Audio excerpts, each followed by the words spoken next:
Yo, what's good? It's your boy J-Ron, and today we got ourselves a little bit of and I already fucked up the intro. Yo, what's good? It's your boy J-Ron, and today we got ourselves a review of the first game of the first round matchup of the Boston Celtics versus the Brooklyn Nets.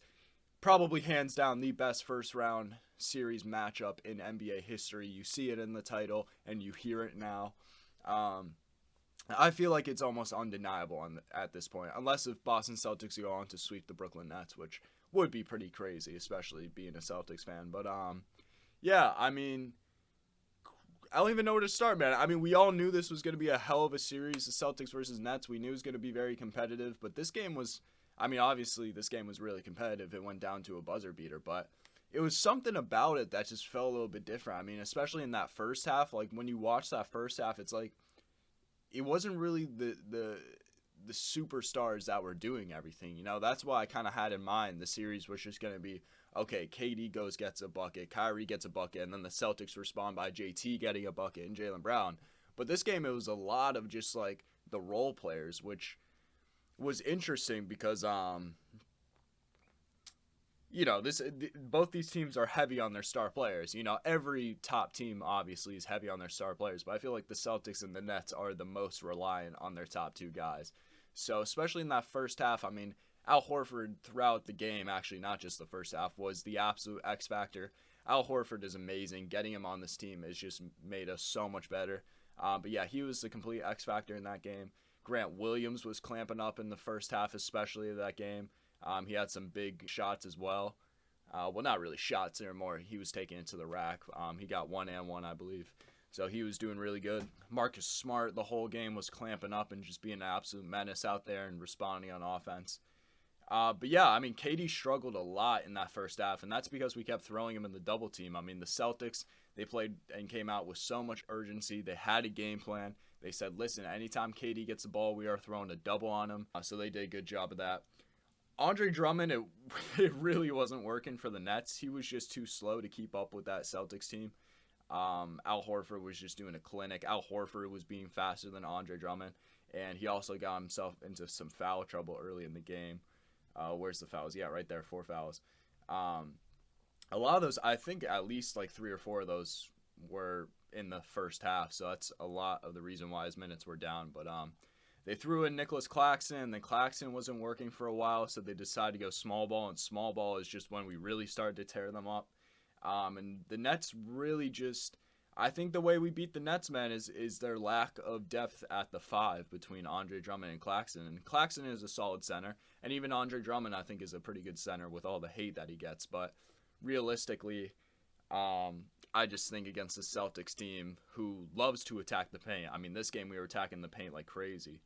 That's a big struggle point for the Brooklyn Nets.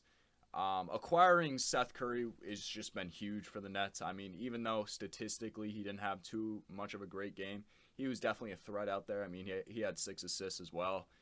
It sort of limited our options to go for the double team more than we wanted to, especially in that second half, because you can't really, the guy who's on Seth Curry can't really do doubles because they're not going to leave Seth Curry open for 3. So that sort of limited it a little bit.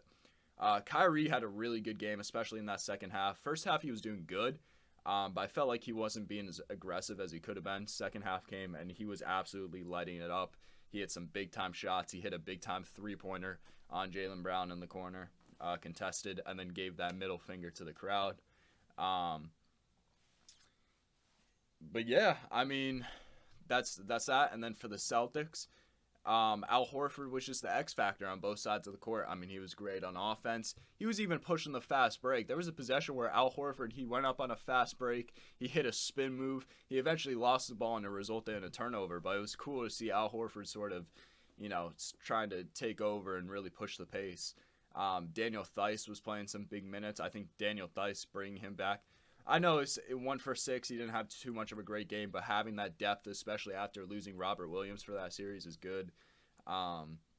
Like I said, Grant Williams was huge, especially in that first half. Derek White did struggle this game. I really hope Derek White can bounce back because he is going to be a big part of this team coming off the bench. But yeah, man, I mean, this is a really promising game, especially as a Celtics fan, because honestly, Jason Tatum and Jaylen Brown didn't even have that great of a game, and we were still able to push our way out and get a win here. Obviously, Jason Tatum had the buzzer beater, and Jason Tatum and Jaylen Brown both were hitting some big shots, especially in that second half.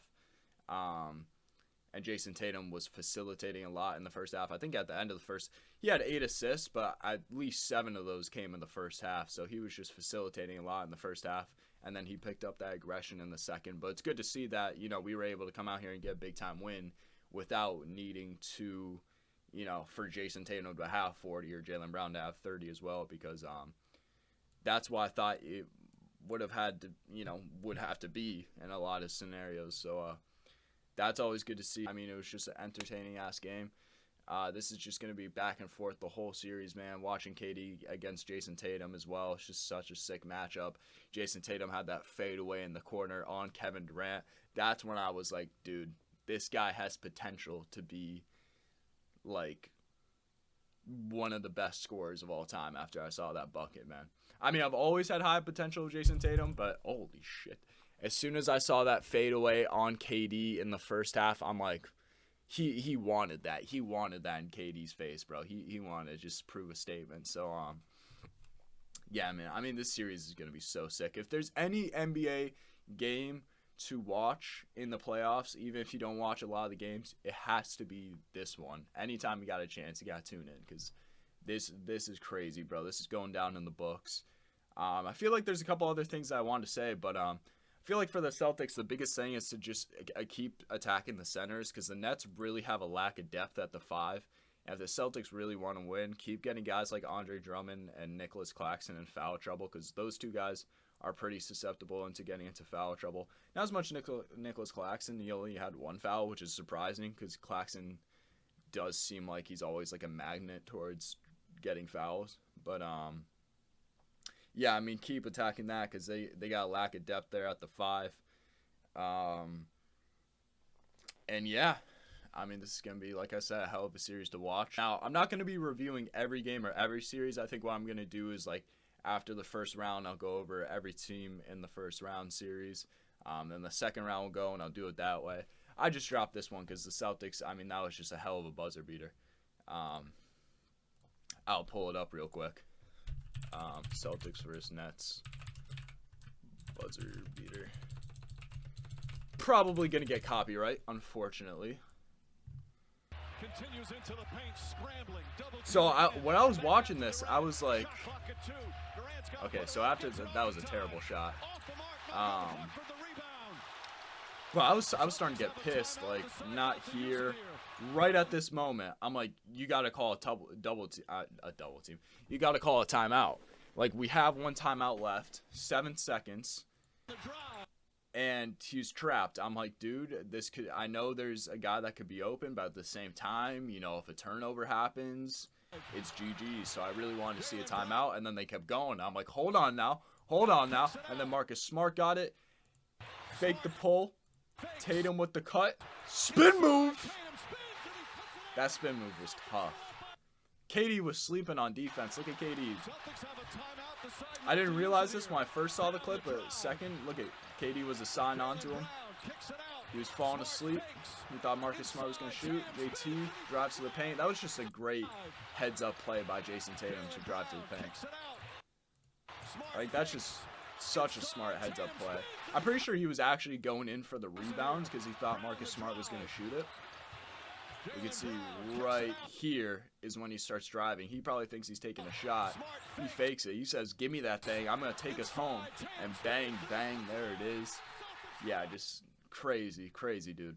But yeah, I love y'all, man. Stay tuned, stay in touch, and peace.